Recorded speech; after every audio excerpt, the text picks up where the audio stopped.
Rahm Emanuel may be a Democrat in one of the most democratic cities in the world, but that doesn't mean he is popular there.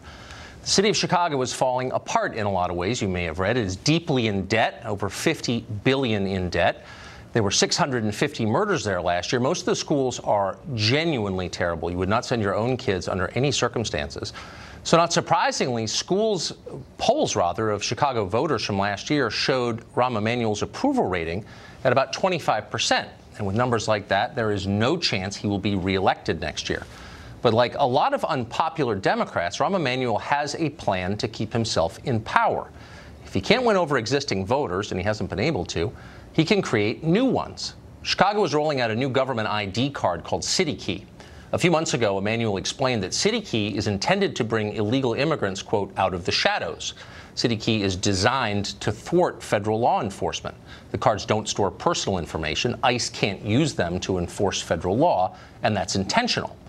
Now, Chicago has announced that these cards, which were designed for illegal aliens, can be used for voter registration. In other words, non-citizen illegals will be able to vote in the city of Chicago, including in federal elections that affect you.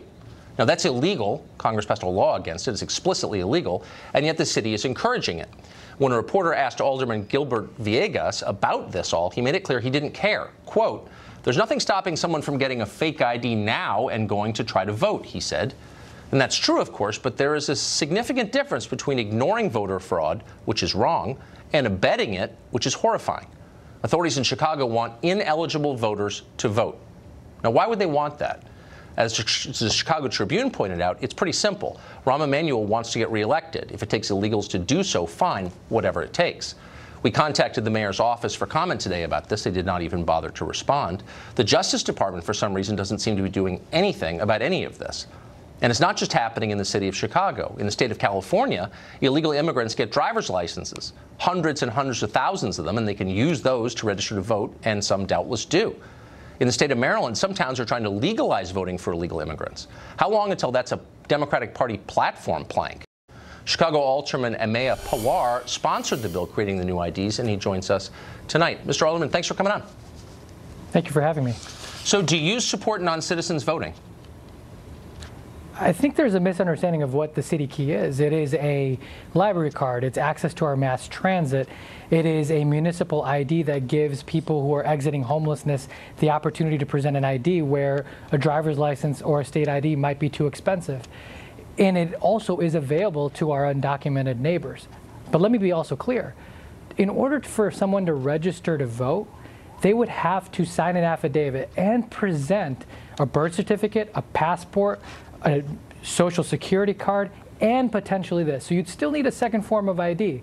And if you defraud the Chicago Board of Elections, the Illinois State Board of Elections, and you are undocumented, you are subject to deportations. So you're saying that in order to register to vote in the state of Illinois, you need to produce evidence of citizenship. Is that your claim? Yes, it is. Anyone who studies this issue knows there are only 4 states where the laws require you to provide proof of citizenship when you register to vote. And those states are Kansas, Arizona, Alabama, and Georgia. And of those 4, only Kansas and Arizona have fully implemented the law. The other 2 states are in the process of starting to implement it. So just to be clear, what you do need in every state is a government ID, a universally recognized ID. And that's the one thing that's kind of hard for illegal aliens to get because they're not supposed to be here. So when government gives them an ID that is sufficient for voter registration, how are they not abetting voter fraud? Well, it is absolutely abetting voter fraud. And, you know, the amazing thing is, of course, in the other 46 states, you don't need to provide proof of citizenship. All you need to do is check a box that says, I am a U.S. citizen. And we have found hundreds of cases all over the country. We've had expert witnesses look at Kansas, and it could be as high as 18,000 aliens on our voter rolls. In other states, it's probably in the 6 figures or more. But the point is, people are doing this all the time, sometimes intentionally, sometimes the non-citizens are doing it unintentionally. They can't even read what it is they've just signed, or they didn't pay attention to it, and then they start getting mail from the candidates saying, hey, you're a registered voter, don't forget to vote for me, and don't forget to vote on August 7th, or whatever the date is. So if they're registering and they're voting. But why wouldn't that make a difference in elections? I mean, clearly the Democratic Party is abetting this. They're doing this on purpose. They're printing these IDs at government expense, public expense, giving them to illegals and letting them register to vote. I mean, why is this not an electoral strategy? It looks like that. It certainly looks that way. Because it so perfectly crystallizes the dishonesty in our public conversation on this subject. You just heard an elected official look right into the camera and tell you a lie. Not once, but 3 times. That's not true what he said. You do not need proof of citizenship to register to vote in the state of Illinois. We checked. Everyone who lives there knows this. You just need proof of an address and an ID, exactly like the one the city of Chicago is giving away to illegal immigrants. He's encouraging them to take. Informed people who say anything other than that are lying. And they're lying because they want illegal aliens to vote, but they don't want you to know about it or complain. That is called fraud. Meanwhile, in Oakland, California, maybe Mayor Libby Schaaf is taking the side of illegal aliens over American citizens, but maybe to her credit, she's doing it right out in the open. She's trying to sabotage federal immigration enforcement. She issued a public warning to illegal immigrants in Oakland last weekend. She told them of an impending ICE raid so they could go into hiding and avoid federal agents. It's like telling bank robbers the cops are on the way. What she did is no better than a gang lookout yelling police when a police cruiser comes in the neighborhood, except she did it to the entire community. Who is she protecting by doing that? Well, we have brand new numbers on that question. According to information supplied to this program by ICE, 864 illegal aliens, criminal aliens, and public safety threats remain at large in Oakland. These are exactly the people the mayor is warning before the authorities get there. We'll just give you a couple examples. One is a Honduran citizen who has been arrested multiple times for cocaine trafficking and, by the way, for having sex with a minor. Another, from Mexico, has been arrested and convicted for carrying a loaded gun, for DUI, drug smuggling. Both of these guys have been deported from the U.S. multiple times. They've come back every time. They've been allowed to do that because Democratic politicians want them to stay here because, you know the answer, each one of these people, no matter how revolting, is a potential vote for them. So the ACLU has kind of declared war on election security laws like ours in Kansas. And this war is something that is outrageous. They're making ridiculous arguments, like it's an unconstitutional burden for you to reach into your file cabinet at home and find your birth certificate. Or they're claiming that the National Motor Voter Law of 1993 somehow created a special privilege. If you get your license at the DMV, you don't have to prove citizenship, even though the law doesn't say that. So they're crazy arguments, but we're fighting them in court. I think states, my understanding is, do not have the obligation to enforce federal law, but are they allowed to subvert it? No, and I think the Constitution and the Supreme Court are quite clear. Immigration law is the sole preserve of the federal government, and so the federal government has the right to enforce its laws.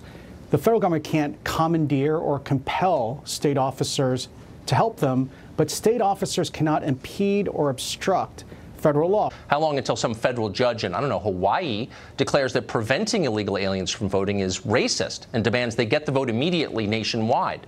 It's coming. Of course it is. The left wants power, and this will give it to them. They are coming very close to committing obstruction of justice. Obstruction of justice is corruptly impeding or obstructing federal officers who are trying to carry out their legal duty. So if the mayor, for example, if mayors are trying to get people to vote who aren't supposed to vote, or as in Oakland, if you have a mayor who's trying to warn people that federal officers are coming to carry out federal law, I think you're coming very close, if not stepping over the line, to obstruction of justice. Across the country, Democrats have given up on the middle class. They're not trying to fix your problems. They don't care. They don't share your concerns. They're not pretending to. They're the party of foreign voters now, many of them illegal. Democrats argue from the House floor that immigration law, the laws they passed by their body, the lawmaking body, those laws should be ignored or nullified. Anyone who disagrees is shouted down with slurs. It happens on this show all the time. Kansas, for example, has a law requiring proof of citizenship for voter registration. Who wouldn't support that? Non-citizens are not allowed to vote for federal office. Period. It's a federal law. Well, the ACLU is suing. You think they'll sue the mayor of Oakland for siding with MS-13 over American citizens? Don't hold your breath. Why wouldn't we verify the citizenship of every voter? What's the answer to that? The answer to that is because there are a large number of people, probably in the millions, who do not have that kind of citizenship. Only a third of the country has a passport. So you would disenfranchise millions of American citizens who are not able to document their citizenship. That's wrong.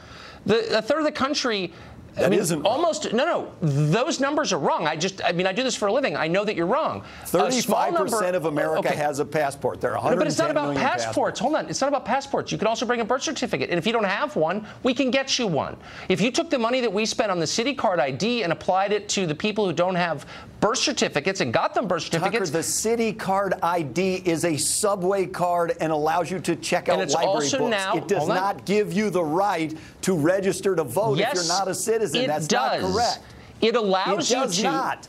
If you're looking for a foreign influence scandal, and everyone in here in D.C. is looking for one, you got it. This is the actual foreign interference in our elections, the idea that foreigners could be voting. So you're doing a lot for illegal aliens in your city. What are you doing to prevent them from voting in elections?